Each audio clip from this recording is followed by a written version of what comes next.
अब हम बात करेंगे इनहेरिटेंस पे। ये एक ऐसी प्रोग्रामिंग टेक्निक है जिसके थ्रू हम एक क्लास के डाटा मेंबर्स या मेंबर फंक्शंस की एक्सेस दूसरी क्लास में करवा सकते हैं अगर उसके डाटा मेंबर पब्लिक या प्रोटेक्टेड हुए तो। ये ऑब्जेक्ट ओरिएंटेड प्रोग्रामिंग का एक पावरफुल फीचर है। ये क्लासेस के दरमियान एक रिलेशनशिप है। इसकी रियल टाइम एग्जांपल ये है कि आपकी कुछ फंक्शनैलिटी या प्रॉपर्टीज आपके पेरेंट्स से मिलती होंगी और आपके पेरेंट्स की फंक्शनैलिटी और या प्रॉपर्टीज उनके पेरेंट्स से मिलती होंगी। ये सब कुछ इनहेरिट हुआ है आपके ग्रैंड पेरेंट्स से आपके पेरेंट्स के अंदर और फिर आपके पेरेंट्स से आपके अंदर। प्रोग्रामिंग के अंदर ऊप हमें ये फीचर प्रोवाइड करता है। अगर हम एक क्लास को दूसरी क्लास के अंदर इनहेरिट करवा देंगे तो फर्स्ट क्लास के डाटा मेंबर्स या मेंबर फंक्शंस की एक्सेस मिल जाएगी। लेट्स सपोज अब आपने एक क्लास के अंदर एक कैलकुलेटर बनाया है। अब आपका क्लाइंट कहता है कि इससे एडवांस या मुझे साइंटिफिक कैलकुलेटर बना के दो, तो अब आप क्या करेंगे? क्या आप उस क्लास को जिसके अंदर आपने कैलकुलेटर बनाया है वो डिलीट कर देंगे? सिंपल इसका सोल्यूशन यही है कि आपने जो क्लास के अंदर एक सिंपल कैलकुलेटर बनाया था उसको इनहेरिट करा दें दूसरी क्लास में और दूसरी क्लास के अंदर आप साइंटिफिक या इससे एडवांस कैलकुलेटर बना लें। इस तरह सेकंड क्लास के अंदर फर्स्ट वाले की फंक्शनैलिटी आ जाएगी और फिर आप सेकंड वाली क्लास के अंदर एडवांस या साइंटिफिक कैलकुलेटर बना सकेंगे। इस तरह आपका टाइम सेव होगा, एग्जिस्टिंग कोड को आप रीयूज कर सकते हैं और ये काम काफी रिलायबल है। अब ये सारा काम कोडिंग के अंदर समझते हैं कि क्लास कैसे इनहेरिट होती है और इसकी कंडीशंस और टर्म्स क्या हैं।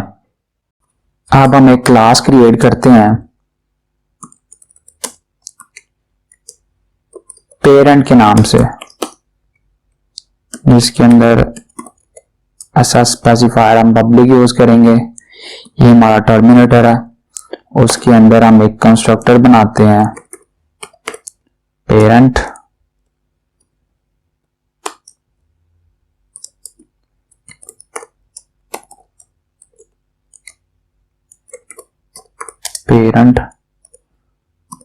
Constructor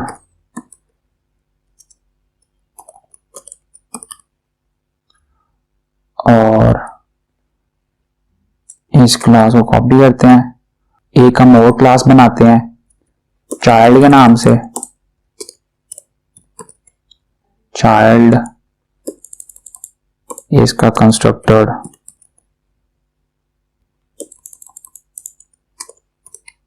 child. अब हम क्या करते हैं, चाइल्ड क्लास को इनहेरिट करवाएंगे पेरेंट क्लास से।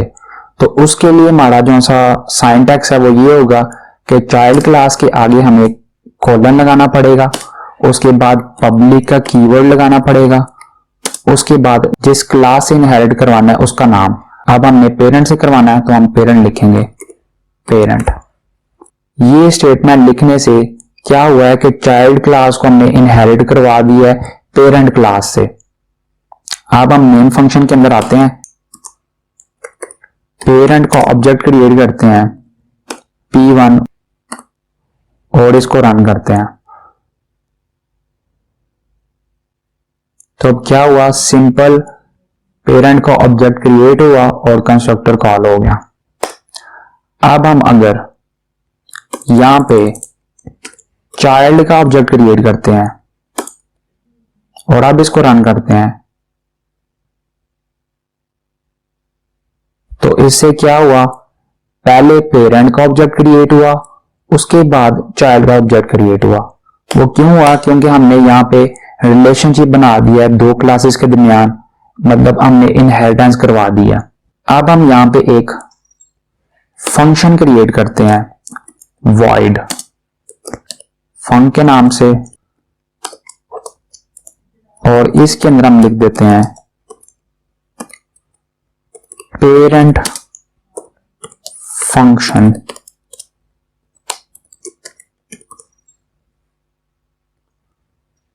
और अब हम देखें कि हमने पढ़ा था कि हम उसके डाटा मेंबर्स को एक्सेस कर सकते हैं, उसके मेंबर फंक्शंस को भी हम एक्सेस कर सकते हैं अगर वो पब्लिक या प्रोटेक्टेड है। हमने पब्लिक ही रखा था। अब देखें ये जो चाइल्ड का ऑब्जेक्ट है ये उस फंक्शन को एक्सेस कर सकता है। तो ये देखें C1 डॉट फंक्शन और इसको रन करते हैं तो अब देखें चाइल्ड के ऑब्जेक्ट ने फंक्शन एक्सेस कर लिया। ये देखिए पेरेंट फंक्शन हमारे सामने आ गया है। अब हम इसको मजीद समझने के लिए हम एक और क्लास बनाते हैं, इसको कॉपी करते हैं और यहां पे पेस्ट करते हैं। ये हमारे पास चाइल्ड 2 हो गया, इसको इनहेरिट करवाएंगे चाइल्ड से। ये हमारे पास चाइल्ड 2 है, ये भी 2 है। अब हम चाइल्ड 2 का ऑब्जेक्ट क्रिएट करते हैं। अब इसको रन करते हैं तो देखें, सबसे पहले हमारे पास पेरेंट का ऑब्जेक्ट क्रिएट हुआ, उसके बाद चाइल्ड का ऑब्जेक्ट क्रिएट हुआ और देन लास्ट पे चाइल्ड 2 का ऑब्जेक्ट क्रिएट हुआ। इस केस में हमारे पास क्या हुआ, वो इसलिए हुआ क्योंकि जो फर्स्ट चाइल्ड था वो इनहेरिट है किसके साथ, पेरेंट के साथ, और ये जो हमने लास्ट पे बनाया चाइल्ड 2 ये किसके साथ इनहेरिट है, वो चाइल्ड के साथ। मतलब चाइल्ड 2 इनहेरिट है, मतलब चाइल्ड 2 को इनहेरिट करवाया चाइल्ड के साथ और चाइल्ड को इनहेरिट करवाया पेरेंट के साथ। और ये जो फंक्शन है पेरेंट के अंदर, ये जितनी भी नीचे हायरार्की है ये उसके अंदर असेस है, क्योंकि हमने इनहेरिटेंस की है, इनका रिलेशनशिप बनाया, इनको इनहेरिट करवाया। अब जो चाइल्ड 2 है वो भी इसको असेस कर सकता है। अब ये देखें चाइल्ड 2 ऑब्जेक्ट है, ये देखें ये फंक्शन इसको असेसिबल है और वो फंक्शन किसके अंदर है, वो पेरेंट क्लास के अंदर है। तो ये देखें ये जो पेरेंट क्लास का फंक्शन है वो यहां पे भी असेसिबल है। अब हमारे पास एक और कंडीशन आती है, वो ये आती है कि अगर ये वाला फंक्शन जो कि पेरेंट क्लास में है, अगर मैं इसको चाइल्ड क्लास के अंदर सेम एज इट इज लिख देता हूं, मतलब वो ही फंक्शन इधर मैं बना देता हूं।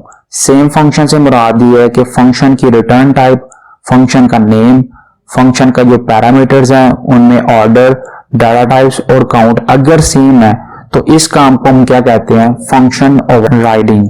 तो मैं यहां पे लिख देता हूं return type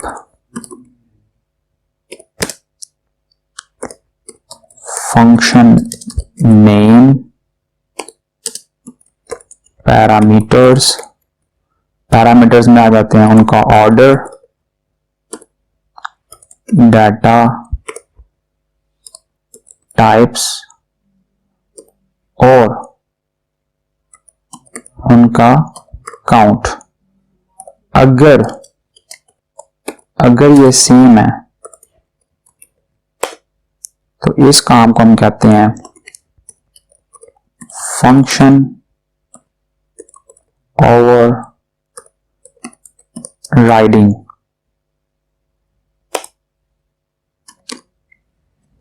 function overriding basically क्या होता है कि ये डिफरेंट क्लासेस के अंदर अगर सेम फंक्शंस आ जाए तो वो फंक्शन ओवरराइडिंग होता है। ये डिफरेंट क्लासेस के अंदर होता है, सेम क्लासेस के अंदर होगा तो वो आपको पता है फंक्शन ओवरलोडिंग है। तो फंक्शन ओवरलोडिंग को हमने बहुत अच्छे तरीके से देखा है पीछे। ये फंक्शन ओवरराइडिंग है। फंक्शन ओवरराइडिंग होता है कि डिफरेंट क्लासेस के अंदर अगर सेम नाम के और फंक्शंस आ जाए, जो मैंने यहाँ पे उनकी फंक्शनैलिटी लिखी है, उनकी return type, function name, parameters, उनकी ऑर्डर, डाटा टाइप्स और काउंट अगर सेम हो, वो फंक्शन ओवरराइडिंग है। तो ये हमारे पास जो फंक्शन है ये अब चाइल्ड का, तो अब ये जो सा फंक्शन है, तो अब जो हमारे पास चाइल्ड 2 का ऑब्जेक्ट है वो किस फंक्शन को असेस करेगा। अब मैं यहां पे लिख देता हूं फंक्शन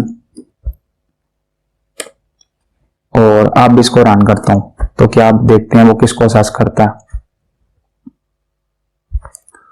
तो वो देखें उसने चाइल्ड के फंक्शन को असेस किया है, उसने पेरेंट के फंक्शन को असेस नहीं किया।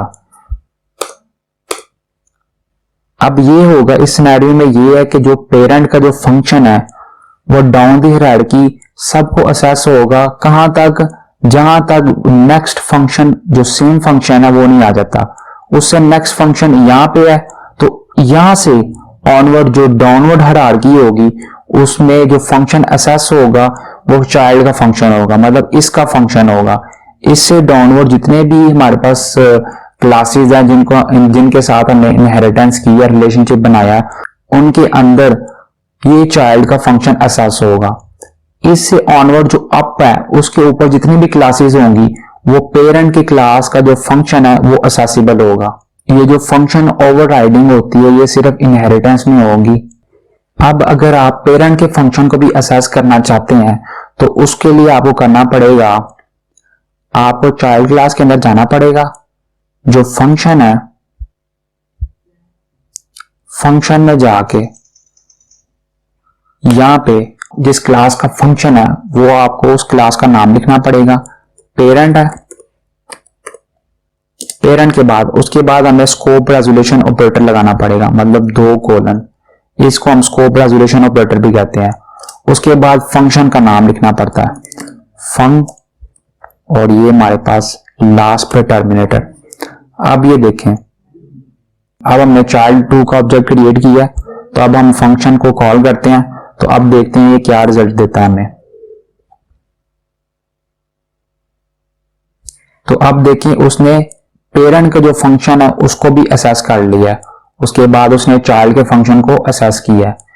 इस तरह आप जो अपवर्ड फंक्शंस हैं उनको भी आप असेस कर सकते हैं। ये हमारे पास लास्ट चीज थी इनहेरिटेंस के टॉपिक में। अगर आपका कोई भी क्वेश्चन है इस टॉपिक के रिलेटेड, आप कमेंट में क्वेश्चन कर सकते हैं, मैं उसका आंसर जरूर करूंगा। अगर आपको इस वीडियो में कुछ भी सीखने को मिला है या ये वीडियो आपको सीखने लायक लगी है तो मेरे चैनल को जरूर सब्सक्राइब करें और बेल आइकन को लाजमी प्रेस करें। आपको मेरे साथ कांटेक्ट करने के सोशल लिंक डिस्क्रिप्शन में मिल जाएंगे। तो मिलते हैं नेक्स्ट वीडियो में।